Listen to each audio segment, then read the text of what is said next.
Chers amis, frères et sœurs, nous sommes contents à nouveau d'être ensemble pour partager la parole de Dieu qui nous présente la belle espérance. L'espérance du retour de Jésus. Moment de délivrance pour l'humanité souffrante.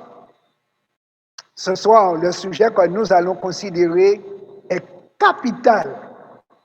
L'aube de l'éternité se pointe à l'horizon. Attachez vos ceintures. Nous allons décoller. Mais juste avant, nous prions le capitaine, Dieu le Père. Éternel, notre Père, notre Dieu. Nous t'invitons à être celui qui nous instruira ce soir. Quand tu utilises nos moyens humains pour parler au cœur humain et que tu puisses aider chaque personne ce soir à comprendre la portée de ce message, l'urgence du temps et la nécessité de suivre tes directives à la lettre. Éternel, que ton Esprit Saint soit notre soutien, notre instructeur, notre conseiller et celui qui nous donne la sagesse de la science divine pour notre salut. Garde-nous du début jusqu'à la fin. Nous prions au nom de Jésus. Amen. Jésus a promis de revenir et il tiendra parole. Les apôtres furent les premiers à s'intéresser à ce moment précis de l'histoire. Ils ont profité de sa présence pour lui poser la question. Il ne leur a pas donné de date précise quant au jour qu'il reviendra, mais il leur a donné des signes indicateurs de proximité. Nous pouvons donc nous poser la question, à quelle distance sommes-nous de la fin? La réponse à cette question nous motivera certainement davantage dans notre préparation. Nous commencerons par l'étude du songe de Nebuchadnezzar et nous analyserons ce qui a été dit des derniers événements avant la fin du monde. Le roi Nebuchadnezzar a eu un songe de la part de Dieu. En tant que monarque, il a vaincu des rois et lui-même se disait, bon, mais après moi, qui viendrait? Comment les choses seront? Car l'homme est passager, même s'il est fort. Et puisqu'il était préoccupé ainsi, Dieu va lui donner un songe qui va révéler l'histoire de l'humanité sur 2500 ans. Et nous allons voir le contenu de son songe. Dans Daniel chapitre 2, versets 26 à 30, nous trouvons le songe.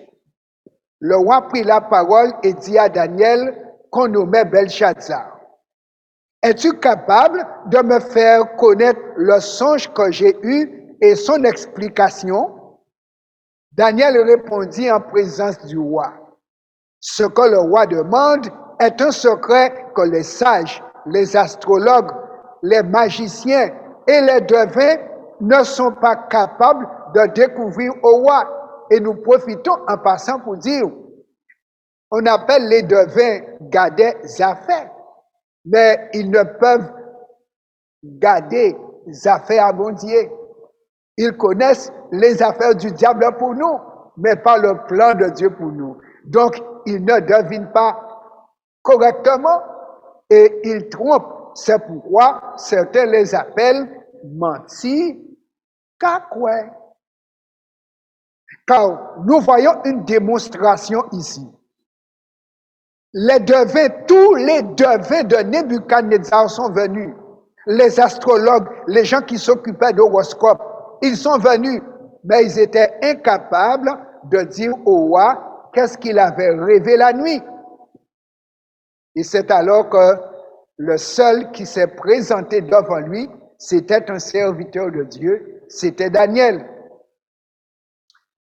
Daniel dit au roi, il y a dans les cieux un Dieu qui révèle les secrets et qui a fait connaître au roi Nebuchadnezzar ce qui arrivera dans la suite des temps.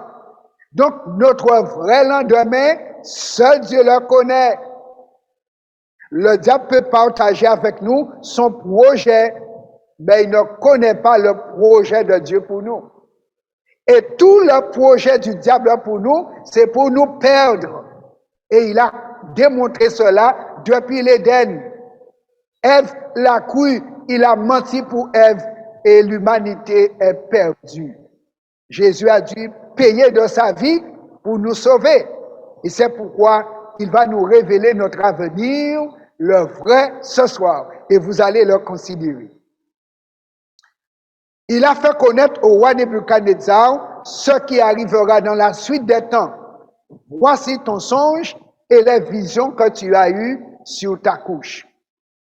Sur ta couche, ô roi, il t'est monté des pensées touchant ce qui sera après ce temps-ci, et celui qui révèle les secrets t'a fait connaître ce qui arrivera. Seul Dieu connaît les vrais secrets de l'avenir. Si ce secret m'a été révélé, ce n'est point qu'il y ait en moi une sagesse supérieure à celle de tous les vivants, mais c'est afin que l'explication soit donnée au roi et que tu connaisses les pensées de ton cœur. Au roi, tu regardais et tu voyais une grande statue. Cette statue était immense. Elle était debout devant toi et son aspect était terrible, extraordinaire. La tête de cette statue était d'or pur. Sa poitrine et ses bras étaient d'argent. Son ventre et ses cuisses étaient d'airain, du jamais vu. Ses jambes étaient de fer, ses pieds en partie de fer et en partie d'argile.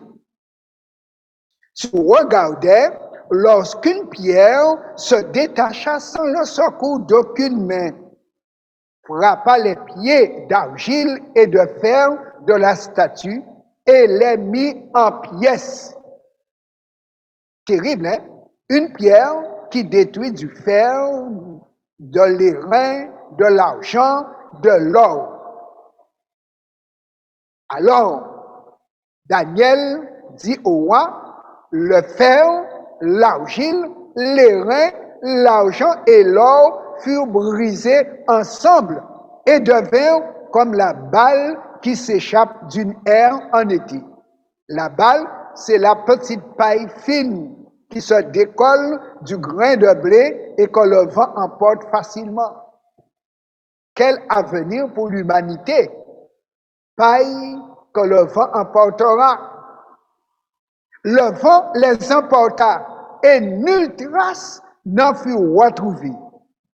Mais la pierre qui avait frappé la statue devint une grande montagne et remplit toute la terre. Et voici donc l'histoire de l'humanité racontée en un songe, en très peu de mots, mais avec des images explicites et parlantes. Les hommes veulent aller vers l'âge d'or, mais en fait, l'âge d'or est déjà passé. Cela fait près de 2500 ans que l'âge d'or est passé. Maintenant, nous sommes dans l'âge de boue. Qui pourra tenir debout?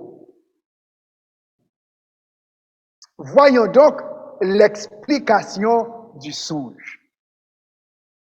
Ô roi, tu es le roi des rois, car le Dieu des cieux t'a donné l'empire, la puissance, la force et la gloire.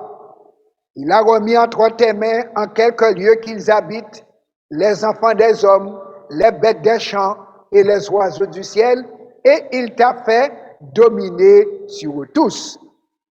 C'est toi qui es la tête d'or. C'est toi qui es la tête d'or. Donc, le royaume de Babylone, la tête d'or, va durer environ 70 ans, de l'an 606 à 538 avant Jésus. Donc, l'âge d'or est passé plus de 500 ans avant Jésus. Après toi, lui dit Daniel, il s'élèvera un autre royaume moindre que le tien, puisque l'argent a moins de valeur que l'or.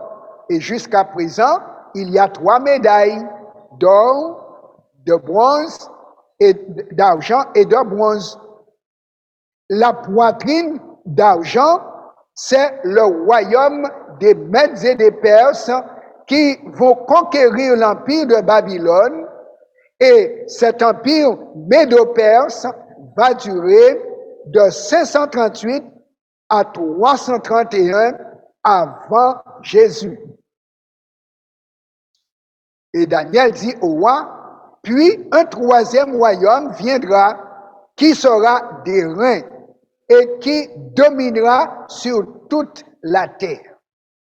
Donc, la partie des reins de la statue, c'est le royaume des Grecs qui va dominer de 331 à 168 avant Jésus. Donc on peut dire le bel âge est déjà passé. Or, argent, bronze. Donc l'humanité est en train de descendre, d'aller en décroissance vers sa fin. Remarquons bien, il y a une décroissance de valeurs politiques, sociales, étatiques, puisque les humains vont en décroissance, en dégénérescence, en perte de valeur pour aller vers la fin du monde. Oui. Il y aura un quatrième royaume fort comme du fer. De même que le fer brise et rompt tout, il brisera et rompra tout, comme le fer qui met tout en pièces. Les jambes de fer de cette statue correspondent à l'Empire romain qui va dominer de 168 avant Jésus à 476 après Jésus. C'est l'empire qui a duré le plus long, près de 600 ans. Et l'empire romain était un empire solide de fer, donc brisait tout. Donc sa domination a été plus longue. Et comme tu as vu les pieds et les orteils en partie d'argile, de potier et en partie de fer, ce royaume sera divisé. Donc, Dieu montre que les humains ne pourront plus faire un seul bloc encore. Mais il y aura en lui quelque chose de la force du fer, parce que tu as vu le fer mêlé avec l'argile. Et comme les droits des pieds étaient en partie de fer et en partie d'argile, ce royaume sera en partie fort et en partie fragile.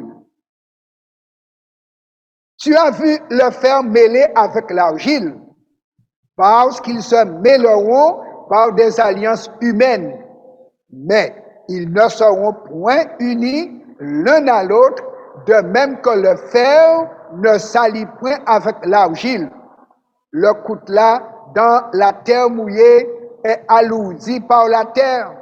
La terre s'attache au coutelas, à la roue. Mais quand le soleil vient, sèche la terre lâche le coutelas. Les pieds et les orteils correspondent à l'Europe, qui est le résultat du morcellement de l'Empire romain par des tribus barbares et cette Europe existe depuis 476 après Jésus jusqu'à nos jours. Donc, nous voyons que depuis l'an 476, nous sommes arrivés au pied de la statue. Voici les tribus barbares qui vont envahir l'Empire romain et vont chacun prendre un morceau. Il y avait 10 tribus barbares comme 10 orteils. Nous avons les anglo-saxons qui ont donné naissance à l'Angleterre et qui est un pays européen actuel.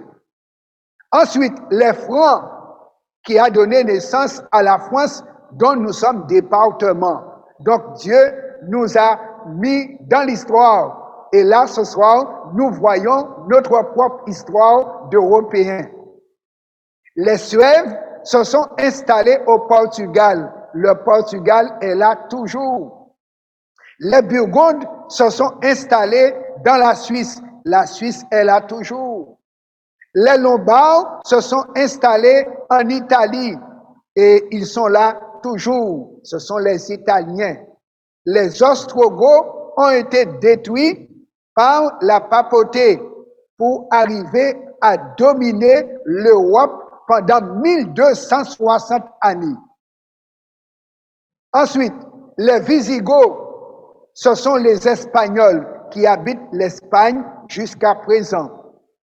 Les Hérules, eux aussi, furent détruits par la papauté parce qu'elle empêchait le pape de dominer sur l'Europe. Donc, ils ont fait la guerre aux Hérules et alors les Hérules ont été détruits. Les Vandales qui habitaient le nord de l'Afrique, eux aussi ont été détruits par la papauté. Et quand les derniers ont été détruits, les trois peuples résistants, l'Église catholique est devenue l'Église universelle et c'est ça qui va créer le Moyen Âge.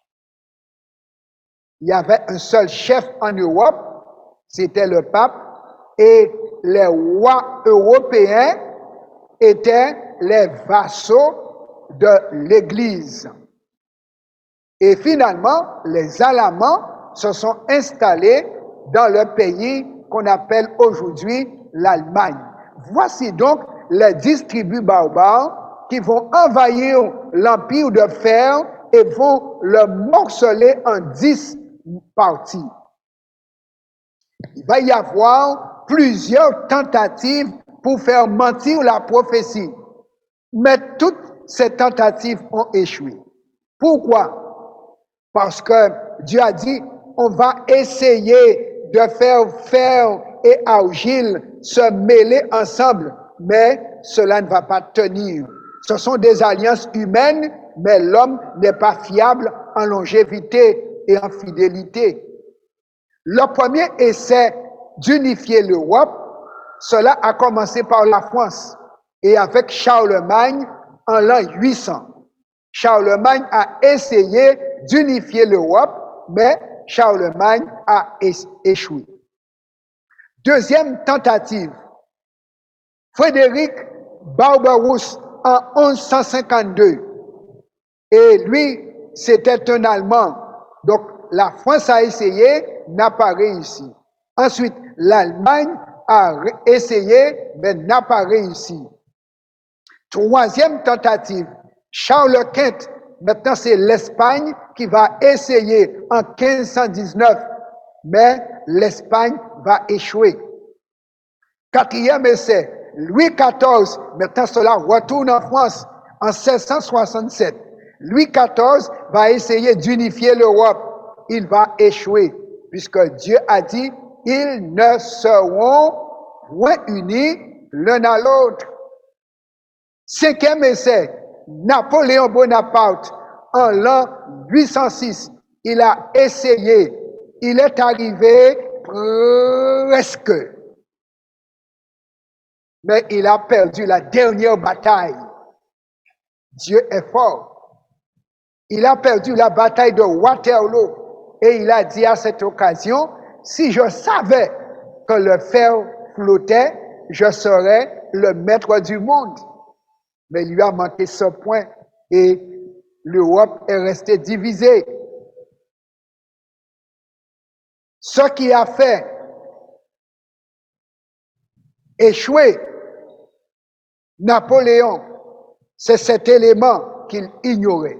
Le fer pouvait flotter. 6e essai, Guillaume II d'Allemagne en 1914. Oui, Première Guerre mondiale, l'Allemagne a essayé encore et l'Allemagne est arrivée presque. Mais hier, on a fêté l'armistice, disant Dieu avait raison. Ensuite, 6e essai, pardon, 7e essai, Adolf Hitler. En 1941, l'Allemagne revient encore et Hitler est arrivé presque. Mais Hitler a échoué parce que Dieu a raison. On ne peut pas aller contre Dieu et démontrer que Dieu ment.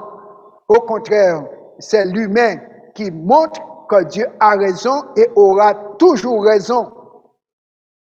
8e essai, après la Deuxième Guerre mondiale en 39-45, la CEE va essayer d'unifier l'Europe, communauté économique européenne. Puisqu'on ne peut pas nous unir par la guerre, on va nous unir maintenant par le commerce. Et entre 1957 et 1959, ils vont essayer. Et en 1986, ils sont arrivés à l'évidence, on a échoué.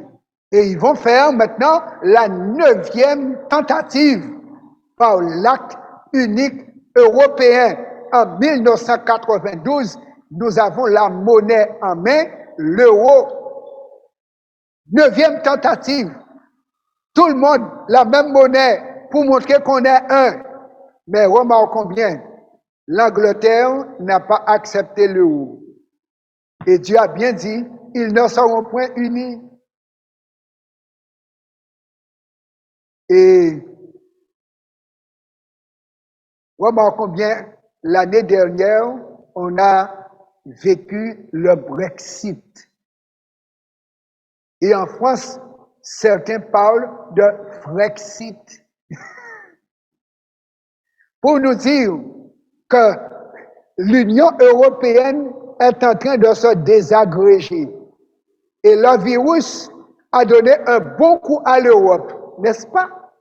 Maintenant, on ferme les frontières. On ne veut pas partager le virus. Garde ton virus pour toi. On devrait être solidaire dans les virus. Mais non, garde pour toi. Mes amis, Dieu a dit, ils ne seront point unis. Dans Daniel 2, verset 44, Dieu nous dit quelque chose d'important. Dans le temps de ces rois, dans le temps de cette Europe, le Dieu des cieux suscitera un royaume qui ne sera jamais détruit et qui ne passera point sous la domination d'un autre peuple. Mes amis, nous sommes ceux qui devons voir la fin du monde. Nous avons une chance de voir la fin du monde. Et nous allons voir tout à l'heure pourquoi. Il est dit, au temps de cette Europe divisée, Jésus doit revenir. Il brisera et anéantira tous ces royaumes-là et lui-même subsistera éternellement. C'est pourquoi depuis près de 2000 ans, les chrétiens disent à Dieu, notre Père qui est aux cieux, que ton nom soit sanctifié, que ton règne vienne et que ta volonté soit faite sur la terre comme au ciel. 2000 ans de prière, Dieu a de bonnes oreilles, il entend, il va répondre. Et il a fait savoir comment il va répondre. Dans Daniel 2, verset 45, Daniel précise au roi Nebuchadnezzar, c'est ce qu'indique la pierre que tu as vue se détacher de la montagne sans le secours d'aucune main. et qui a brisé le fer, les reins, l'argile, l'argent et l'or, sans le secours d'aucune main. La fin du monde se fera sans le secours d'aucune main. Dieu n'a pas besoin qu'on l'aide à faire la fin du monde. Pourtant, avec la COVID, on veut donner un coup de main à Dieu. Avec la COVID, on veut donner un coup de main à Dieu. Il faut réduire la population de la terre. Mais la Bible dit, Dieu n'a pas besoin d'aide. Les amis, le grand Dieu a fait connaître au roi ce qui doit arriver après cela. Le songe est véritable et son explication est certaine. Et c'est nous qui pouvons témoigner 2500 ans après que vraiment le songe est exact, car tout ce qui a été dit à Nebuchadnezzar s'est réalisé à la lettre et nous sommes en train de vivre les derniers événements. La pierre représente le retour de Jésus, moyen par lequel Dieu détruira les royaumes terrestres. Et c'est cela la fin du monde. Et c'est pourquoi il est dit, la fin du monde intervient sans le secours d'aucune main humaine. C'est Dieu qui interviendra pour la fin du monde. Les hommes craignent une troisième guerre mondiale. Mais cette troisième guerre mondiale n'aura pas lieu parce que Dieu, c'est lui qui a la valise pour la déclencher. C'est pourquoi nous pouvons être tranquilles en toute confiance. Il y aura cette troisième guerre mondiale, c'est vrai, mais pas comme les hommes l'ont prévu. Et nous aurons l'occasion de voir la troisième guerre mondiale au cours de cette conférence. Si depuis l'an 476 de notre ère, on est entré dans les orteils, dernière partie du corps humain et de la statue, quelle heure pouvons-nous considérer qu'il est maintenant? Car quand on arrive au bout des orteils, il n'y a plus de corps. Et si depuis 476, on est entré dans les orteils, aujourd'hui, nous sommes au bout des ongles. L'horloge divine marque une certaine heure. Et vraiment, nous pouvons dire que Jésus est à la porte. D'après Apocalypse 17, versets 12 à 14, qui est un complément de Daniel 2, verset 43. Quelle est la dernière chose à être réalisée? Parce qu'il y a une dernière chose qui va être réalisée et qui va provoquer le détachement de la pierre sans le secours d'aucune main. Voyons qu'est-ce que l'Apocalypse nous dit concernant ce dernier événement. Et ceci est en cours d'exécution aujourd'hui pour que Jésus apparaisse sur les nuées des cieux. Qu'est-ce qui se met en place aujourd'hui? Il s'agit, mes amis, de remettre la direction de l'Europe à la papauté comme il en était question au Moyen Âge. Et l'accord de Maastricht, passé en 1986, travaille sur ce projet. Le drapeau européen est de la couleur de la robe de Marie. Et les étoiles jaunes qui sont dessus représentent les États européens. Voici la signification du drapeau européen. Les 10 cônes que tu as vus, qui correspondent aux 10 orteils de la statue de Daniel 2, il est dit, ce sont 10 rois qui, au temps de l'apôtre Saint Jean, n'ont pas encore reçu de royaume, puisque au temps de Saint Jean, c'était encore les jambes de fer, l'Empire romain. Mais on a fait savoir à Jean que ces 10 rois, lorsqu'ils viendront, ils doivent recevoir autorité comme roi pendant 1 heure avec la bête. Permettez-moi de vous dire, le mot bête n'est pas péjoratif, mais descriptif. Parce que dans l'Apocalypse, Jésus est comparé à deux bêtes.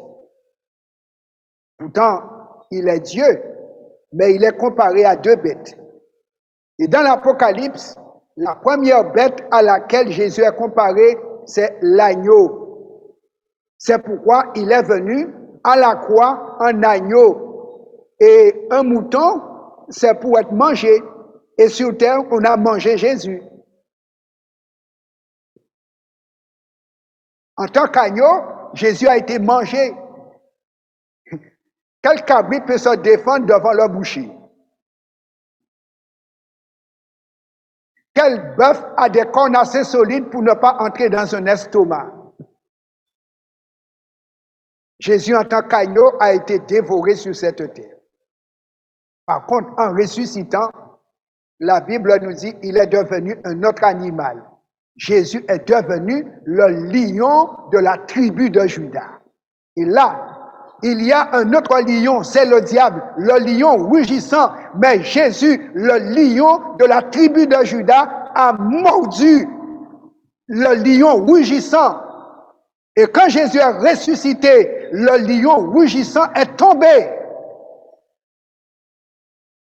Et c'est pourquoi Jésus a dit, maintenant, j'ai les clés de la mort et du séjour des morts. Car le lion rugissant avait deux clés. Quand il nous tuait et nous mettait au tombeau, personne ne sortait du tombeau. Mais Jésus est sorti du tombeau. Il est le lion de la tribu de Juda. Mais de même que Dieu a envoyé un homme pour nous sauver, Satan envoie aussi un homme pour perdre l'humanité. Et si je vous dis ces choses, c'est parce que la prophétie, comme on a vu jusqu'à présent, n'a pas menti. Et je vous dis simplement, suivez les événements, parce que nous devons vivre les derniers et les choses se mettent en place maintenant. Le virus a été lâché dans un but. On a vu que la France a fait 3 tentatives d'unir l'Europe. Charlemagne, Louis XIV, Napoléon Bonaparte. Le virus COVID est français. C'est un laboratoire français qui l'a fabriqué.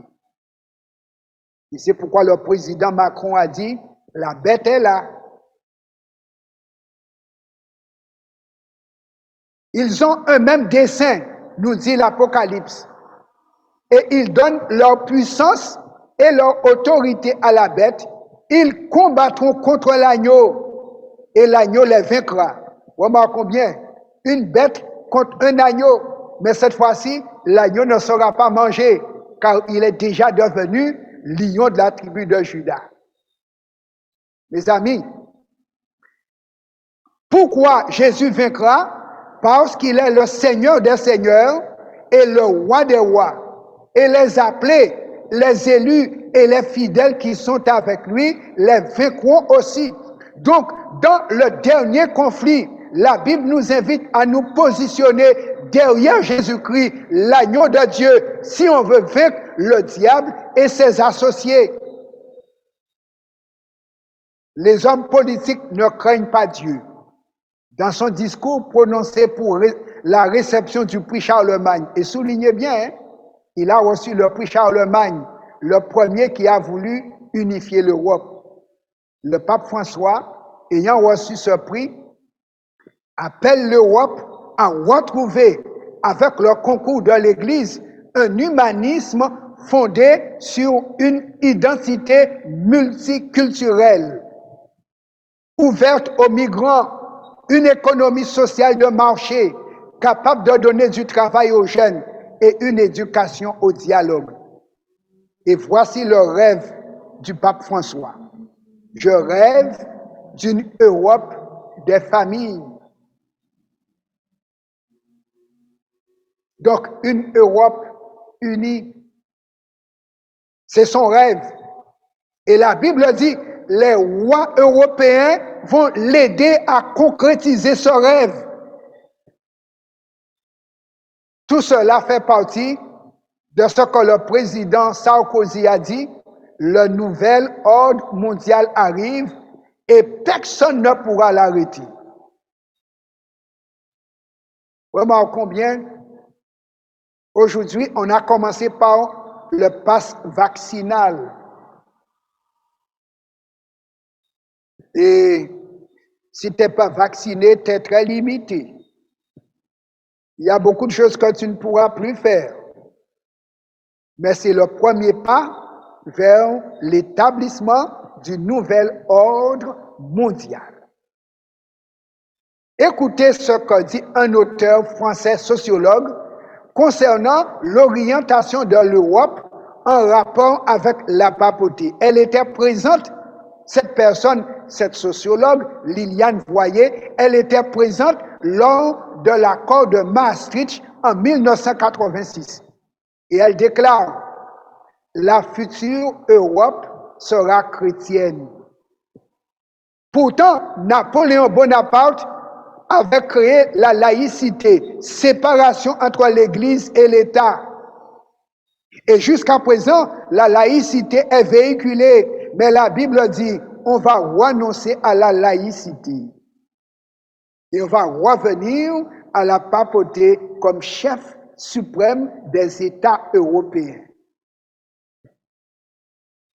Dans son grand discours sur la fin des temps, Jésus annonce l'abomination de la désolation.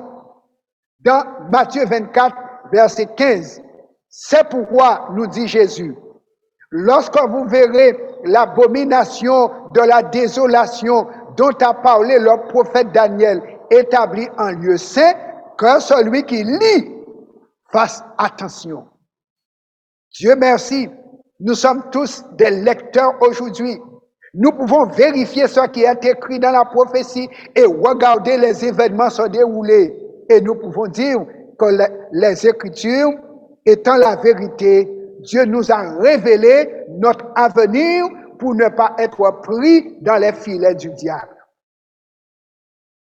Il y a eu, mes amis, 2 abominations de la désolation établies en lieu saint. La première abomination fut en l'an 70 de notre ère pour la destruction de Jérusalem par les Romains. Soulignons bien, les Romains en l'an 70 sont venus. Et 1 100 000 Juifs ont été tués. C'était les jambes de fer, car ils n'avaient pas de cœur. En guerre, les Romains étaient sans pitié pour les vaincus. 1 100 000 morts. Et avant de les tuer, les mamans ont mangé leurs enfants à Jérusalem. J'ai été 3 fois déjà à Jérusalem, 2011, 2016, 2019. Les pierres du temple de Jérusalem sont à terre toujours. Et les Juifs qui sont là adorent Dieu devant le mur des lamentations, parce que les Romains avaient détruit leur temple. Et jusqu'à présent, ce temple est à terre. L'abomination de la désolation. C'était la première, mais pour le peuple juif. Voici donc des Juifs devant ce mur. C'est là qu'ils viennent adorer Dieu, dehors. Qu'il neige, qu'il pleuve, qu'il grêle, qu'il y ait soleil, c'est là qu'ils adorent Dieu, dehors. Parce que l'abomination leur a enlevé leur temple. C'est la réalité. Petit et grand, dehors. Alors que tout le monde a un temple. Eux, dehors. Et c'est ceci par leur faute. Parce qu'ils avaient dit à Pilate, crucifie Jésus et que son sang retombe sur nous et nos enfants. La deuxième abomination fut établie par la papauté au sein de l'Église chrétienne en l'an 538 de notre ère. Il y a eu des millions de morts jusqu'en 1798. Et c'est ce qu'on appelle le Moyen Âge. Avec le tribunal de l'Inquisition, tous ceux qui n'étaient pas catholiques devaient passer au bûcher. Les hommes étaient au bûcher et les femmes noyées. Mes amis, j'ai un livre que j'ai pris au Mexique qui présente les instruments de persécution pour obliger les gens à ne pas croire en Jésus et faire ce que l'Église ordonne. Des instruments de torture inimaginables. C'est pourquoi on appelle cette période du Moyen Âge. Un Dieu d'amour n'oblige jamais les gens à le servir. C'est pourquoi dans Jean 3,16, il est dit, Dieu a tant aimé le monde qu'il a donné son Fils unique afin que quiconque croit en lui ne périsse point, mais qu'il ait la vie éternelle. Pour Dieu, c'est sur la base de la foi, pas de la force. Et c'est pourquoi, chers amis, la papauté reprendra l'autorité générale perdue sur le monde entier. Et c'est ce qui est en préparation depuis l'accord de Maastricht en 1986. Le 31 décembre 2017, le mouvement œcuménique a fait disparaître le protestantisme. Il n'y a plus de protestants. Il en reste très peu. Nous, adventistes, on va rester parmi les seuls et derniers protestants parce qu'on ne va pas renoncer aux 10 commandements. Parce qu'on doit craindre Dieu et faire sa volonté. Mais l'encyclique de 2015 est en train d'être mis en place maintenant. Avoir le dimanche comme jour de repos pour sauver la planète. Et cette demande est déposée par le pape au Parlement européen pour voter que le dimanche soit jour de repos pour toute l'Europe pour résoudre le problème climatique.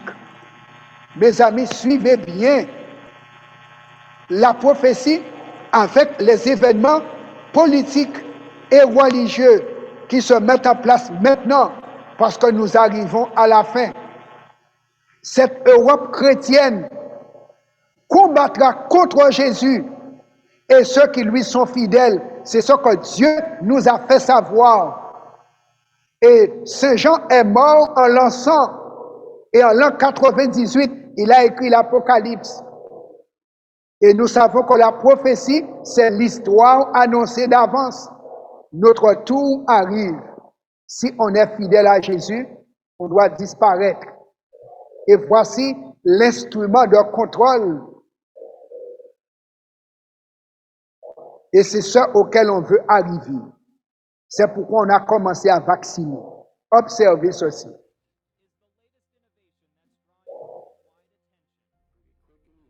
Quelqu'un qui reçoit sa puce, ça a déjà commencé. Mais c'est dans un vaccin. Vous comprenez pourquoi maintenant il y a obligation vaccinale? On avait dit un vaccin, maintenant il faut 2 doses, maintenant il faut 3 doses. Et à quelle dose on va recevoir la puce? C'est une question de dose. Voici ce qu'on doit mettre en nous. Et dedans, on va fonctionner au 666. De ce qui veut dire, on ne peut pas décoller pour aller au 7e millénaire, on va rester à terre avec le diable. Voici le projet du nouvel ordre mondial. L'argent va disparaître et tout le monde va fonctionner à la puce. Maintenant, la puce est dans la carte bancaire. Mais l'argent va devenir numérique tout à l'heure. Et la puce, on a déjà fait des études pour qu'elle soit placée sur le dos de la main ou sous la peau du front. Mais la Bible nous dit, Jésus vaincra dans Daniel 12, verset 1. Ce temps difficile, remarquons, on parle déjà de temps anxiogène, d'anxiété, d'angoisse. Il est dit, en ce temps-là, en ce temps d'angoisse, Michael, le grand chef, le défenseur des enfants de ton peuple, se lèvera et ce sera une époque de détresse telle qu'il n'y en a point eu depuis que l'homme est sur, depuis que les nations existent jusqu'à cette époque. Remarquons bien, nous sommes en train de nous acheminer vers ce temps de détresse. Et ça a commencé avec le virus. Personne ne sait quand il va choper le virus. Parce que la mort est dedans. Et remarquez bien, on a fait un vaccin qui ne tue pas le virus.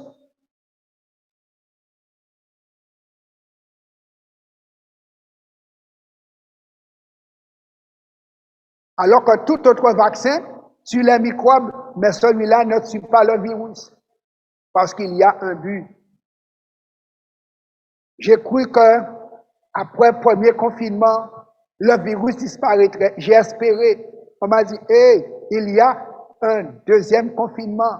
J'ai dit, bon, quand le deuxième finira, ouf, on va souffler. On m'a dit, hey, il y a un troisième. Et on vient de vivre le quatrième. On parle déjà de quand est-ce que ça va finir? Mes amis, il est dit, en ce temps-là, ceux de ton peuple qui seront trouvés inscrits dans le livre seront sauvés. Et aujourd'hui, c'est ça qui doit nous importer. Les choses sont en train de se mettre en place, mais nous devons vérifier et avoir la certitude que notre nom est dans le livret de famille de Dieu et pas dans le livret de famille du diable. J'ai rencontré quelqu'un qui m'a dit, il a un téléphone satellitaire et il est chargé de relier tous les vaccinés. À quel registre on sera affilié? Seul Dieu peut nous délivrer de ce temps de détresse. Mais les choses arrivent. Il y a d'autres signes actuels que Jésus nous a donnés, que les apôtres nous ont donnés, pour nous permettre d'identifier le temps dans lequel nous sommes. Et c'est pourquoi il faut faire vite pour que notre nom soit inscrit dans le livret de famille de Dieu. Jésus a annoncé la situation actuelle dans Luc 21, verset 11. Écoutons, Jésus nous a dit, il y aura de grands tremblements de terre et en divers lieux des pestes et des famines. Il y aura des phénomènes terribles et de grands signes dans le ciel. Des pestes. Nous vivons ces pestes-là. Nous avons les grands tremblements de terre, les plus meurtriers en 2004 en Asie, un séisme de 9,1 sur l'échelle de Richter au large de l'île de Sumatra provoque le 26 décembre un tsunami et ce raz-de-marée dévaste une dizaine de pays voisins et fait plus de 227 000 morts en un rien de temps. En Haïti, tout près de nous, en 2010, 240 000 morts en peu de temps, avec une magnitude de 7. Maintenant, Jésus a dit qu'il y aurait des pestes. Nous avons eu l'Ebola en Afrique, la COVID-19 qui est devenue la seule peste mondiale. La peste est une anthropozoonose qui veut dire une maladie commune à l'homme et à l'animal, et cette maladie est contagieuse. Ce virus a été pris sur un animal, travaillé pour en faire le coronavirus, et voici maintenant, comme c'est un virus fabriqué par l'homme, on ne peut pas le détruire. Il est comme le sida qui a été aussi fabriqué par l'homme. La COVID n'est pas une plaie, mais une peste. C'est le résultat de l'action des hommes qui ont fabriqué ce virus. Et il se propage par contagion et le delta va vite. Les plaies sont envoyées par Dieu après la fermeture de la porte de la grâce. Dans Apocalypse 16, versets 1 et 2, il est dit que ces plaies vont tomber sur tous les hommes qui n'auront pas leur nom écrit dans le livret famille de Dieu. Comme en Égypte. Avec la COVID, on prévoit de vacciner tout le monde. Et remarquez, 2022, on va corser la chose. On n'aura plus de liberté. On parle également de puçage pour mettre en place la monnaie numérique afin de faire disparaître la monnaie papier. Il faut rester vigilant car par ce moyen, on va exercer un contrôle sur tous les humains et c'est cela le nouvel ordre mondial. Un dirigeant mondial, une monnaie mondiale, une religion mondiale qui va s'arrêter au 666 parce que cela ne prévoit pas d'aller au ciel. Jésus nous a dit, il y aura des phénomènes terribles. Aux Antilles, ce sont des ouragans à classe jamais égalée, détruisant les instruments de mesure jusque-là utilisés. Irma en 2017, Maria en 2017, c'était du jamais vu. 287 km/h, 350 km/h. Donc nous aussi, nous vivons ces phénomènes terribles. En Amérique, ce sont des tornades dévastateurs. On a dénombré 516 tornades en un mois. 2019 a été donc l'année la plus terrible pour l'Amérique. La vitesse de ces tornades peut aller de 120 km/h à 660 km/h. Mes amis, phénomène terrible. Des incendies de forêt impossibles à maîtriser. On a vu donc les incendies en Amérique, en Californie, en Australie. Et ces incendies ont brûlé des millions d'hectares. Des millions d'animaux sont morts et l'écosystème a été gravement atteint. 2019 était l'année la plus chaude jamais enregistrée en Australie. Jésus nous a dit qu'il y aura de grands signes dans le ciel. En 2020, on a assisté à des étoiles filantes, et y compris en Guadeloupe aussi. Jésus nous a dit qu'il y aura de l'angoisse généralisée. Dans Luc 21, versets 25 et 26, il y aura des signes dans le soleil, dans la lune et dans les étoiles. Et sur la terre, il y aura de l'angoisse chez les nations qui ne sauront que faire au bruit de la mer et des flots. Oui, les hommes rendant l'âme de terreur dans l'attente de ce qui surviendra pour la terre, car les puissances des cieux seront ébranlées. Mes amis, la COVID-19 nous donne déjà un aperçu. Les hommes ne sauront que faire au bruit de la mer et des flots. Cela peut avoir deux significations. Symboliquement, la mer représente les peuples, d'après Daniel 7, versets 2 et 3, et Apocalypse 17, verset 15. On assisterait dans ce cas à des soulèvements populaires contre les dirigeants. Et vous le voyez à la télévision, au Brésil, en France, les gilets jaunes, en Chine, en Europe, ce sont les migrants, et on en parle encore. Les hommes ne savent que faire. Et si c'est littéralement, il s'agirait d'un phénomène de marée. Aujourd'hui, on parle de réchauffement climatique et ses conséquences. Cela entraîne un déséquilibre de la nature. Car aujourd'hui, les glaces au pôle sur les montagnes sont en train de fondre et l'eau descendant dans la mer, le niveau de la mer est en train de monter. Et on assiste à des pluies diluviennes créant des inondations jamais connues.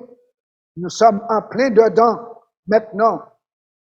Nous avons des chaleurs extrêmes et des incendies de forêt.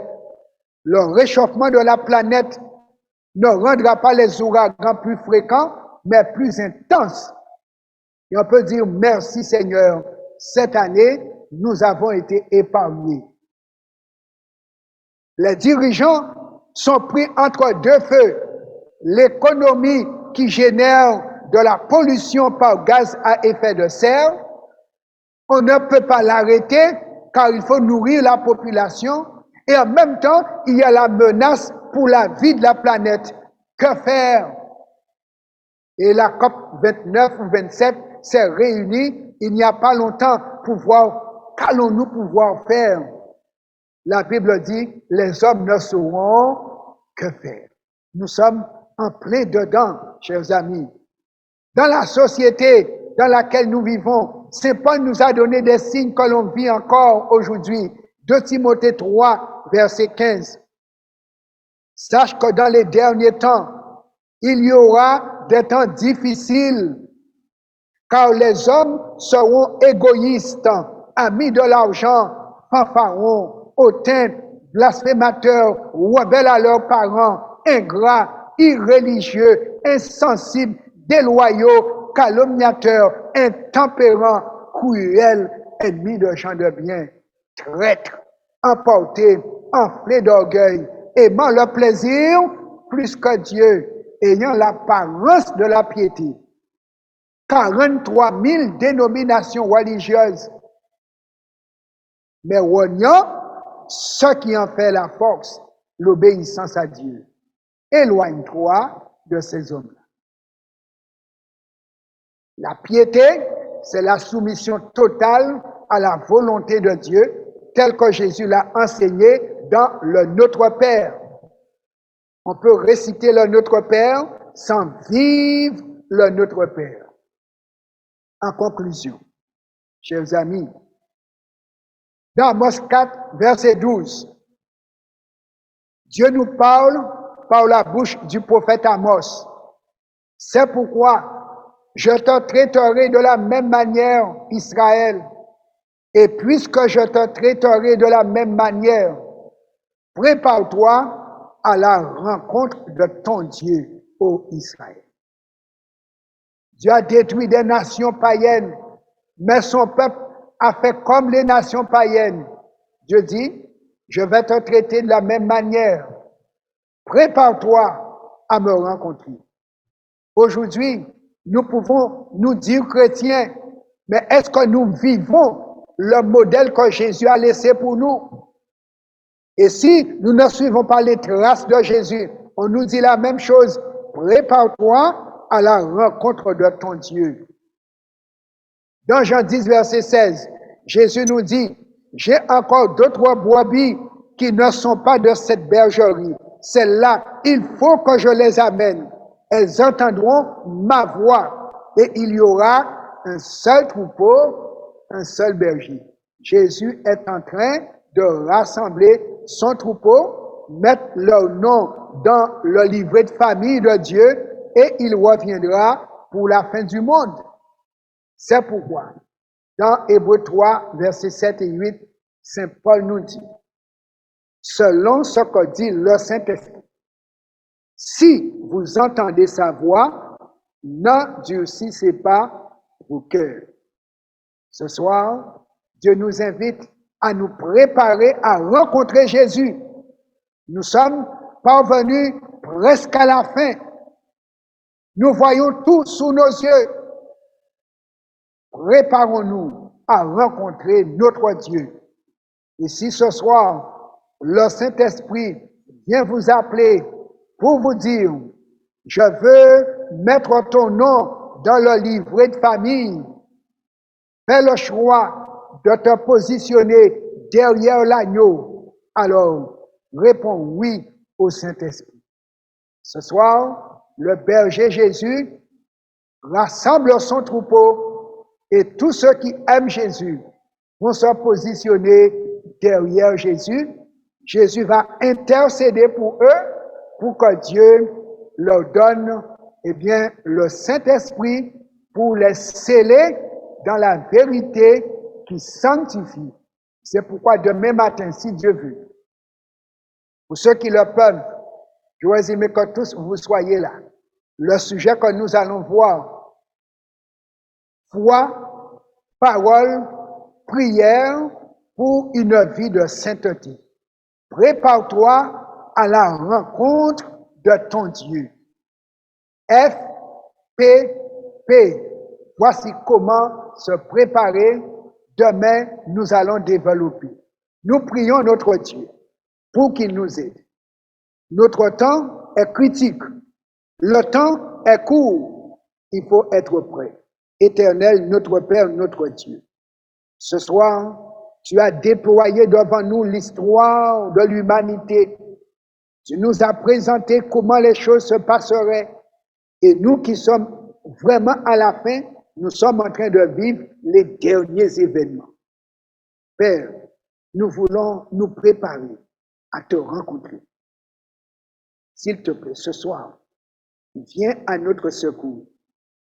Que ton Esprit Saint, chargé de nous convaincre de péché, de justice et de jugement, puisse nous montrer ce qui ne va pas dans notre vie, tous les péchés à délaisser, toutes les mauvaises manières à abandonner, tous les vieux fonctionnements à faire disparaître, pour que nous puissions être en conformité avec ta volonté.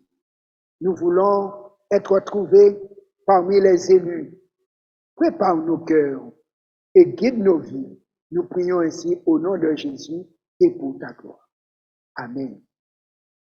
Demain, si Dieu veut, foi, parole, prière. Et dimanche soir, nous nous retrouvons le paradoxe de la loi, de la vie et de la mort. Que Dieu vous garde. Demain, le rendez-vous est à 8h45. Bonne soirée.